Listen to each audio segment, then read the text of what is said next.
बिस्मिल्लाहिर्रहमानिर्रहीम। अस्सलाम वालेकुम। 7th class.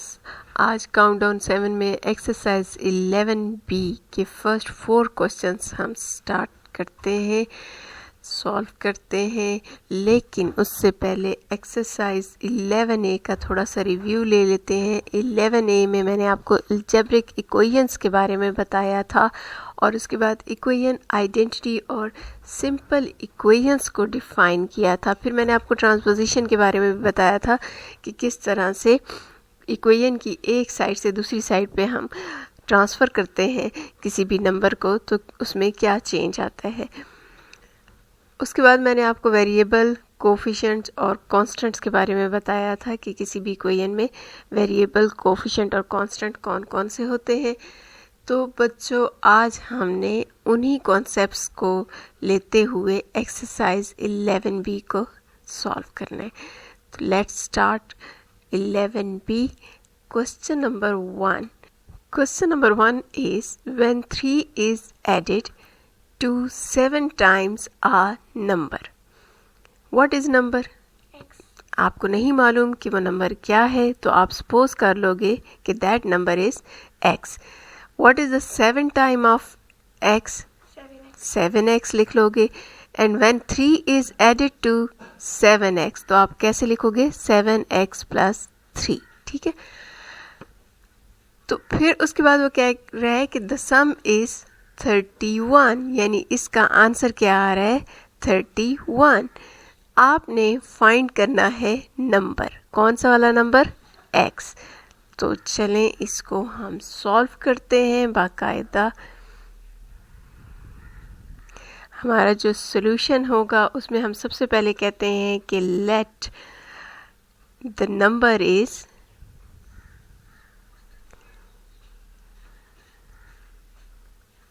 x। उसके बाद अकॉर्डिंग टू कंडीशन, यानी आपको जो जो कंडीशन दी हुई है, जो जिस तरह से डिफ़ाइन किया हुआ है, उसके मुताबिक हमारी इक्वेशन क्या बन रही है।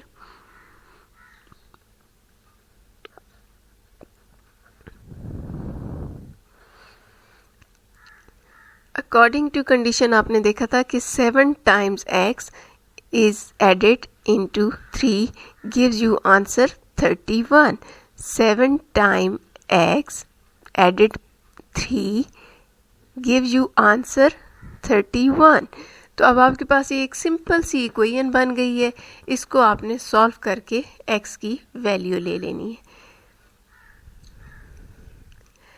सबसे पहले आप क्या करते हो? आपको मैंने बताया था कि जो वेरिएबल के साथ मल्टीप्लाई होते हैं उसको हम क्या बोलते हैं? कोफिशिएंट्स। और जो वेरिएबल में प्लस या माइनस नंबर होते हैं उनको हम क्या बोलते हैं? कांस्टेंट्स। तो हम जब ट्रांसपोजिशन करते हैं, यानी ट्रांसफ़र करते हैं नंबर्स को दूसरी साइड पे, इक्वल की दूसरी साइड पे, तो सबसे पहले हम कोफिशिएंट को ट्रांसफ़र करते हैं या कांस्टेंट्स को?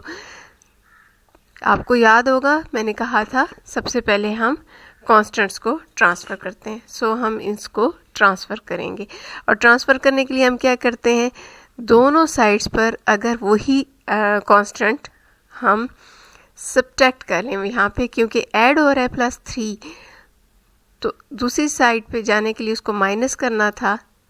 सो मैंने दोनों साइड से -3 कर दिया। अब यहाँ पे दोनों साइड्स पे -3 करने का मकसद क्या था? क्योंकि ये +3 और -3 क्या हो जाएंगे? कैंसिल हो जाएंगे और फिर मेरे पास आंसर क्या आ जाएगा? 31 - 3 यानी कि 28।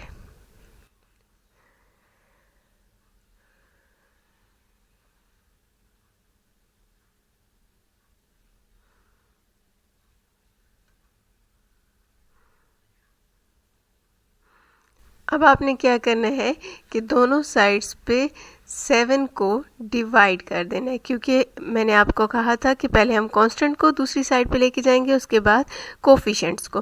तो अभी हमारे पास कोफिशिएंट क्या है? 7 है। सो हमने दोनों साइड्स पे कोफिशिएंट्स को डिवाइड कर दिया। क्यों डिवाइड किया? ताकि इस साइड पे 7 7 से कैंसिल हो जाए और दूसरी साइड पे हमारे पास आंसर क्या आ जाएगा? 7 4 28 होता है। सो हमारा आंसर क्या आ गया है? x = 4। अच्छा बच्चों, क्या आप अपना आते हैं कि आपका आंसर ठीक है? कैसे चेक करेंगे? X to X की वैल्यू लिखो। आपने जो इक्वेशन आपके पास है उसको दोबारा यहाँ लिखना है, और जहाँ जहाँ x है वहाँ पे आपने क्या रिप्लेस करना है, x की जगह 4 रिप्लेस करना है। तो आप जब 4 रिप्लेस करोगे तो आपका आंसर क्या आना चाहिए, लेफ़्ट हैंड साइड और राइट हैंड साइड जो है वो इक्वल आ जानी चाहिए। तो चलें इसको हम स्टार्ट करते हैं, चेकिंग करते हैं कि क्या हमारा आंसर ठीक है। इसके लिए इक्वेशन का ठीक होना बहुत ज़रूरी है। इक्वेशन आपने बहुत एहतियात से बनानी है। अगर आपने इक्वेशन गलत बना दी तो फिर आपकी चेकिंग भी गलत हो जाएगी। यहाँ पे मैंने x की जगह 4 लिखा और इसको सॉल्व किया।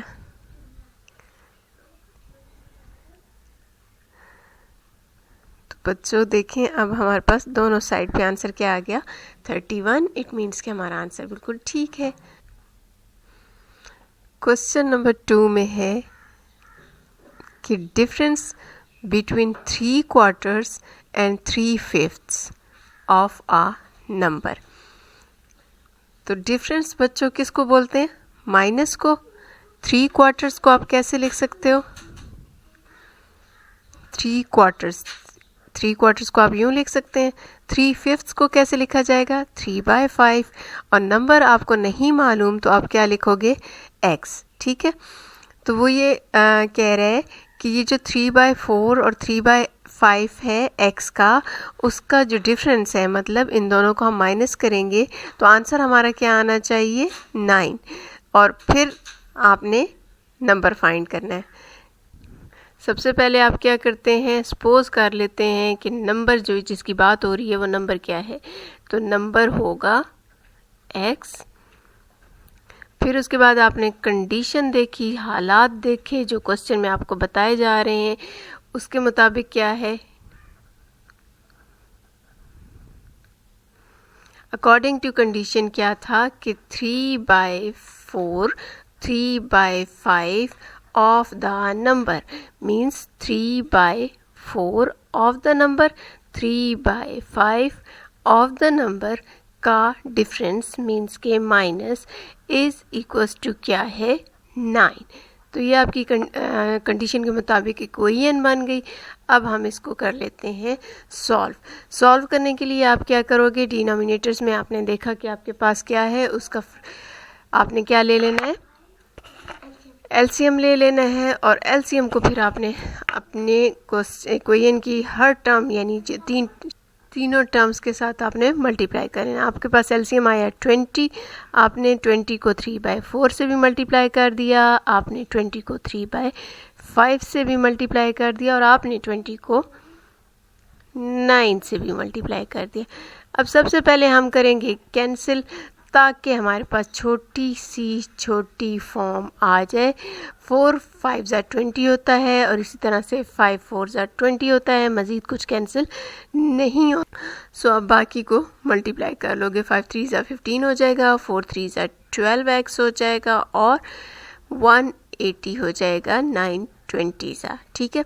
अब आपने इन दोनों में से क्या कॉमन ले लेना है, जो लेफ़्ट हैंड साइड पे आपके पास हैं वेरिएबल्स 15x और 12x, उन दोनों में से आपने ले लेना है x यानी वेरिएबल को कॉमन, और आपके पास क्या आंसर आ जाएगा, 3x। ठीक है, अब आपने 3x को ख़त्म करना है, तो आप क्या करोगे, दोनों साइड्स को 3 से डिवाइड कर दोगे, ताकि 3 1s 3 आ जाए यहाँ पर, और यहाँ पे कैंसिल होके क्या आ जाएगा, 3 6 18 एंड 0 मीन्स के 60। तो आपके पास आंसर क्या आ गया, x इज़ इक्वल्स टू 60। तो बच्चों मेन जो इस क्वेश्चन में इस एक्सरसाइज में प्रॉब्लम है वो ये है कि आपने कंडीशन को कैसे चेक करना है। ठीक है, उस कंडीशन को चेक करते हुए आपने सही सी इक्वेशन कैसे बनानी है। अगर आप इक्वेशन सही नहीं बना रहे हो, अकॉर्डिंग टू कंडीशन नहीं बना रहे हो, तो फिर आपका क्वेश्चन गलत हो सकता है। सो आपने बहुत एहतियात से इक्वेशन बनानी है। बाकी आप लोगों को इक्वेशन सॉल्व करना आ चुकी है तो कोई प्रॉब्लम नहीं होगा।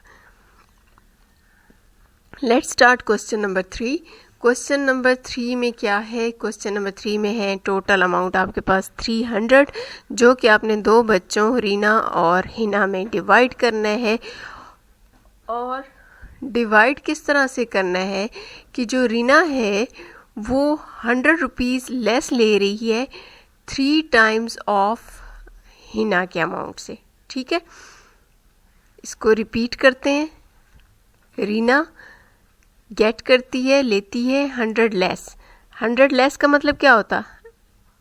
-100। ठीक है, फिर उसके बाद बात हो रही है 3 times amount Hina gets. Hina का अमाउंट आपको नहीं मालूम तो आप क्या करोगे? उसकी जगह x लिख दोगे और उसका 3 टाइम्स का क्या मतलब है? 3x। मैं रिपीट कर रही हूँ, इसमें कहा गया है कि हिना के अमाउंट का यानी x का 3 टाइम अगर हम करें तो उसमें से 100 लेस यानी 100 कम कौन हासिल कर रहा है? रीना। ठीक है, ये रीना का अमाउंट है। हिना का अमाउंट क्या था? आपने पहले ही सपोज कर लिया कि x, और इन दोनों का अमाउंट को अगर हम जमा करें तो हमारे पास कितने आने चाहिए? 300। ठीक है, दोनों के अमाउंट को अगर हम ऐड करेंगे तो हमारे पास 300 आना चाहिए। तो चलें इसका प्रॉपर हम सॉल्यूशन लेते हैं। सॉल्यूशन में आप सबसे पहले क्या सपोज करोगे? Let the amount of Hina या अमाउंट ऑफ रीना। आपने यहाँ पे डिसाइड करना है कि आपने हिना के अमाउंट को x लेना है या रीना को। तो आपने हिना के अमाउंट को इसलिए x लेना है कि हिना के अमाउंट को लेते हुए आपने रीना का अमाउंट फाइंड करना है। तो जब आपको हिना का अमाउंट ही नहीं मालूम तो रीना का कैसे मालूम? तो आप सबसे पहले हिना का सपोज कर लेते हो कि वो कितना है? x। फिर अकॉर्डिंग टू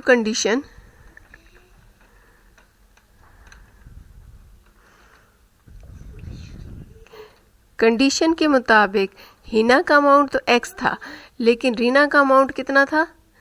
x का 3 टाइम -100। ठीक है, और इन दोनों के अमाउंट को अगर हम प्लस करें तो हमारे पास टोटल अमाउंट कितना है? That is 300।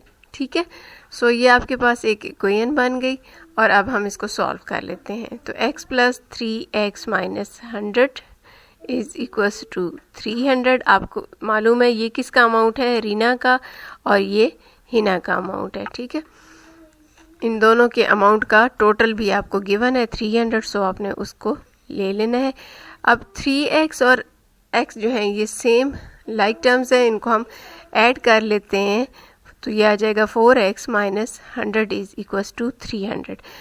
अब हम क्या करते हैं कि कांस्टेंट को दूसरी साइड पे, राइट हैंड साइड पे हम लेके आना चाहते हैं। तो उसके लिए हमने क्या करना है? 4x - 100 + 100 इज़ इक्वल्स टू, दोनों साइड पे हमने क्या कर दिया? +100 कर दिया। -100 और +100 यहाँ पे हुए कैंसिल और हमारे पास राइट हैंड साइड पे क्या आ जाएगा? 400। अब हम लेफ़्ट हैंड साइड पे सिर्फ और सिर्फ x रखना चाहते हैं, सो 4 को हम कर देते हैं दोनों साइड्स पे डिवाइड, ताकि लेफ़्ट हैंड साइड पे 4 ख़त्म हो जाए और राइट हैंड साइड पे डिवाइड करने से हमारे पास आंसर क्या आ रहा है? 100। अच्छा, तो बच्चों ये 100 जो है ये किसका अमाउंट आया है? That is Hina's amount. ठीक है, हिना का हमने सपोज किया था कि x अमाउंट है, सो Hina gets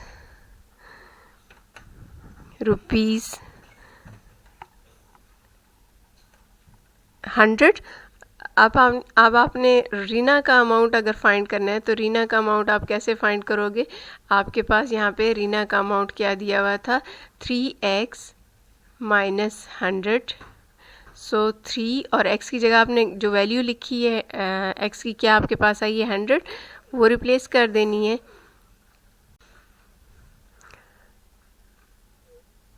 next question number 4 में बच्चों जो आपके पास न्यू एडिशन आया है आपकी बुक का, उसमें इस अमाउंट को चेंज किया गया है 528, और आपका जो ओल्ड बुक्स हैं उसमें 144 लिखा हुआ है। तो अगर आप 144 से इसको सॉल्व करते हैं तो आपका वो आंसर नहीं आता जो बुक में एंड पे दिया गया है। सो आप इसको चेंज कर लें अकॉर्डिंग टू न्यू सिलेबस, और इसके बाद इसको हम सॉल्व करते हैं 528 से।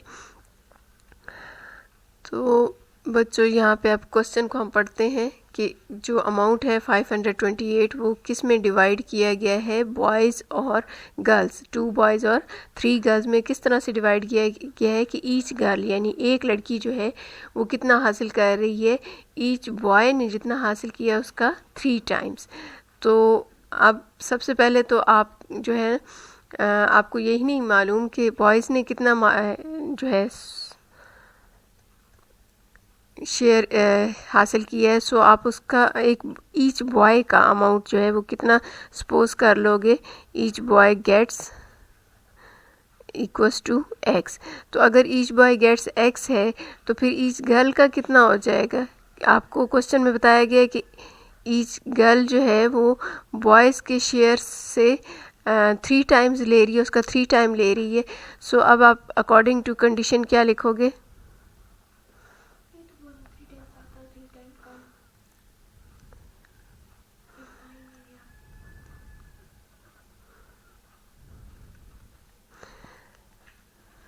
कंडीशन के मुताबिक आपको कहा गया है कि 2 बॉयज़ है, सो मैं यहाँ पे 2 और बॉयज़ का जितना भी शेयर होगा उससे मल्टीप्लाई करके और फिर प्लस 3 गर्ल्स, तो जितना भी गर्ल्स का शेयर बनता है उससे मल्टीप्लाई करके तो हमारा टोटल अमाउंट कितना आ जाएगा 528।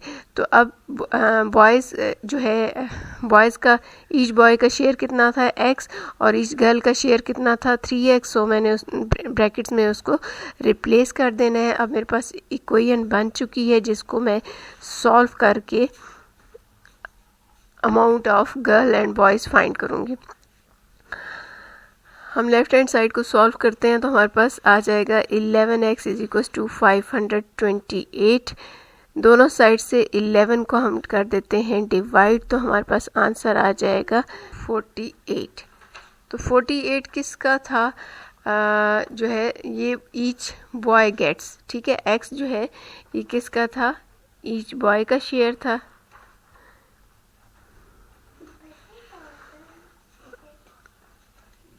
अब इसी तरह से आप जो है चाहें तो गर्ल्स का भी शेयर फाइंड कर सकते हो, लेकिन हमारे क्वेश्चन में जो डिमांड थी वो जस्ट बॉयज़ की थी, सो आंसर हमारा क्या आ जाएगा 48 रुपीज़।